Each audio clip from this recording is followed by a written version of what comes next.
All right, what is up, guys? I hope you guys are having a great holiday season. This crazy 2020 year that we've had.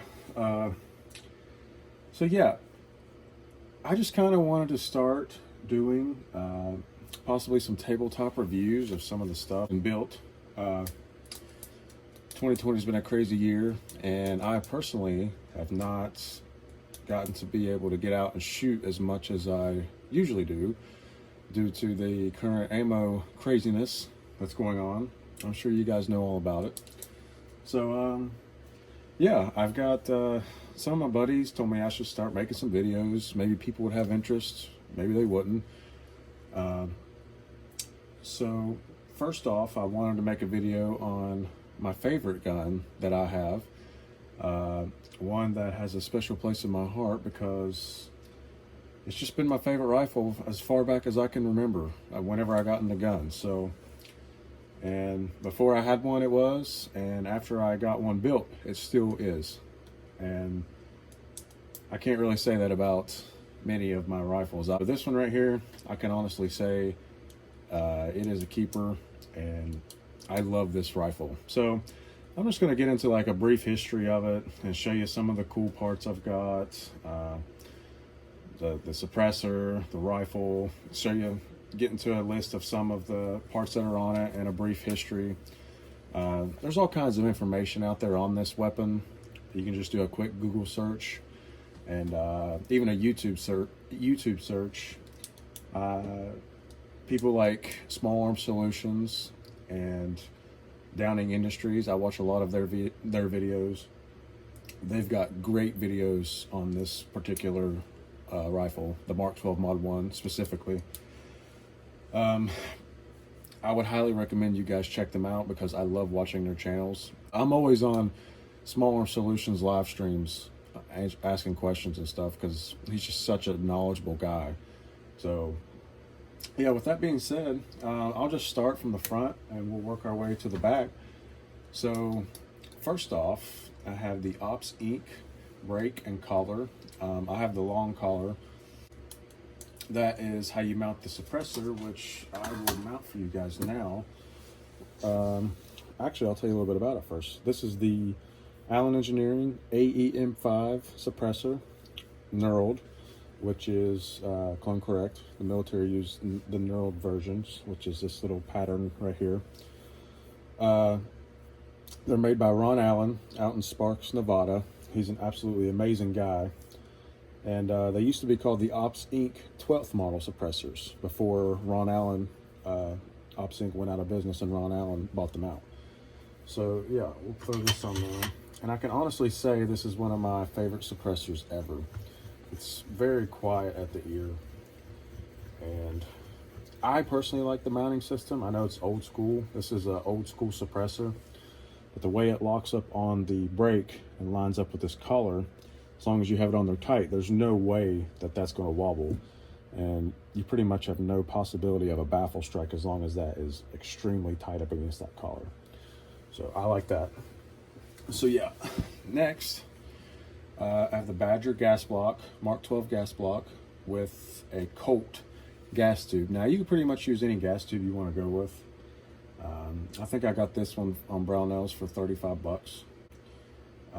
Then coming on back, we have the Knights Armament SR15-16 free floating rail adapter system. The actual part number is 99318, I believe, but I have the 21318, which is the newer version. I just swapped the numbers around.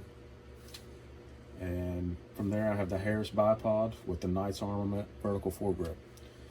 Now, this part right here is not something that is issue part, but the Surefire M600 scout lights have been seen in the wild, a lot of guys like to call it, which means that somebody, a service member or somebody bought it themselves and put it on their rifle, so they used it. I actually think it was the older model M600 that was used on these. Like I think of the 500 lumen model or 600 lumen model. This one's the M600U 1000 lumen model, and it's a very, very bright light. I love it.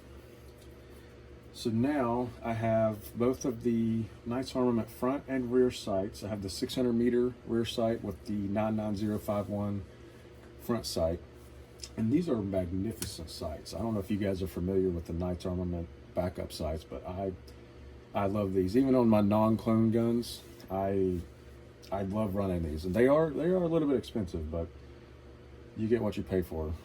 So coming on back to the scope, I'm running arms number 22 high rings with no lever stops. Now the lever stops are important, especially in the clone world, because arms switched over to lever stop models in the later years. The lever stop models were never used on the Mark 12, so I actually have a non-lever stop model, and they are very hard to find, but that's just something that's a little more on the correct side.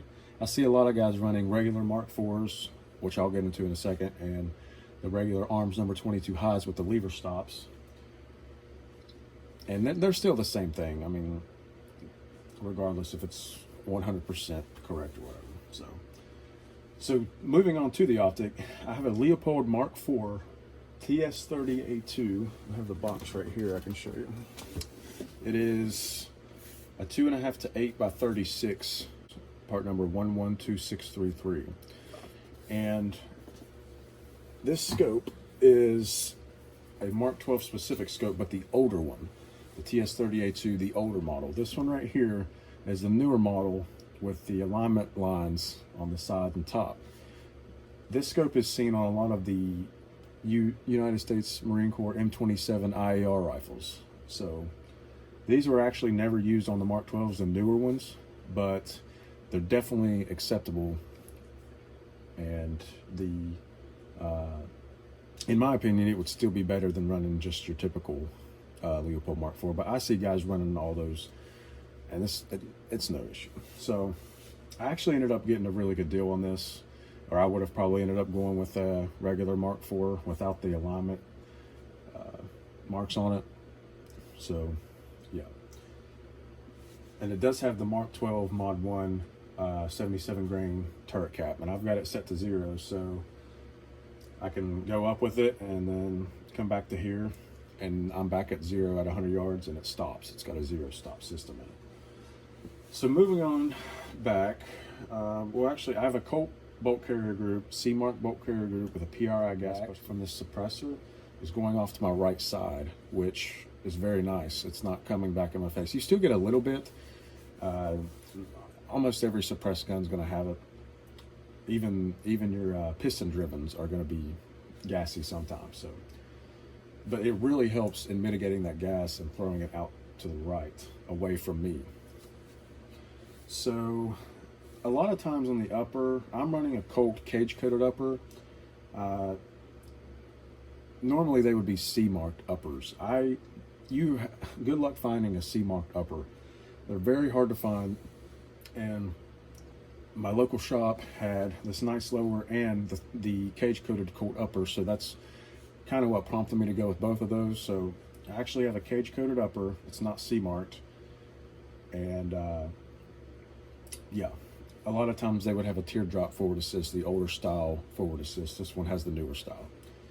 So yeah, and now, most importantly, I'll talk about the barrel. The Douglas 1-7 twist 18-inch barrel, stainless steel barrel, is one of the most proprietary components of the Mark 12 Mod 1. It's a match grade barrel that was introduced in the early years of this program. Made right here in West Virginia, where I'm from, which is awesome. And yeah, there's not much more to say about that. It's a 1 MOA barrel easily, or less, with good ammo, especially the Black Hill stuff. And yeah, I love it. SPR profile, obviously, for the Mark 12 to run the collar. It's an SPR profile barrel. So we'll go into the lower now. It's a Knights Armament SR15 lower receiver. I bought it as a stripped lower receiver from my local FFL, and it does not have the ambi bolt release like the normal Knights factory guns come with. I thought it was priced very well, so I went ahead and bought it for this build. I love Knights. Knights is one of my favorite manufacturing companies for just everything related to firearms. Extremely high quality. So yeah, I went with that lower, and I actually went with a Fulton Armory lower parts kit. You can pretty much go with any kind of lower parts kit you want to go with, and that's because nobody can get the real deal M16A1 or M4A1 lowers, which brings me to my next thing. The MK12 program started on M16A1 lower receivers. Now, I actually did have a Brownells M16A1 lower that I used at one point with this, but I ended up finding a good deal on the Knights, and even though it's A2 profile with the A1 stock, it is what it is. But yeah, there's a little bit of a different machinery right here, and that's kind of what dictates an A1 from an A2. Both of these are A2. So getting back into the stock, the A1 stock fits me very nicely. The length of pull, I like the length of pull for my arm length, and I really like the rifle length gas system with the rifle length buffer. This thing has 0 recoil, and I'm not kidding. I have another video out, you can check it out, of me actually shooting this thing, and it's just crazy how easy double taps and things like that are. There's no recoil whatsoever, which is another reason I love it so much.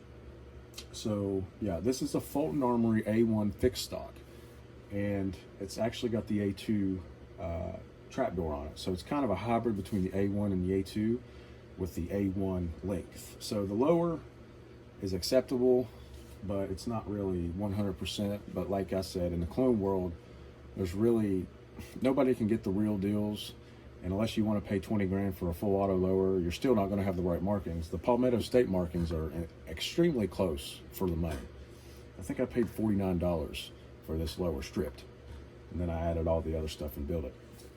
So, and the MK12 program used Geisley SSA, SSAE, or Knights Armament 2-stage triggers. I have a Geisley SSA in here, not the SSAE. I really like the SSA trigger for a combat style trigger, I guess you would call it. It's just amazing. It's a phenomenal trigger. So I just wanted to show you guys the Black Hills ammunition and what it looks like. And it's absolutely amazing stuff. This thing, I mean, even with the tipped Match Kings, this thing will shoot 1 MOA.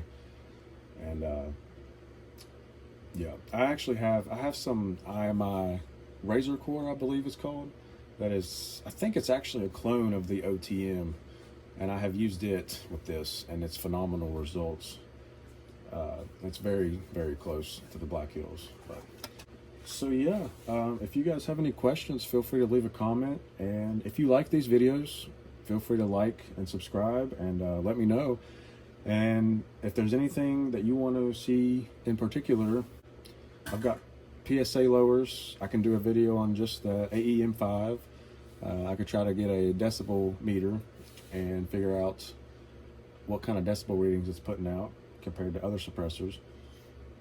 And yeah, just let me know. And thanks for watching, and Merry Christmas.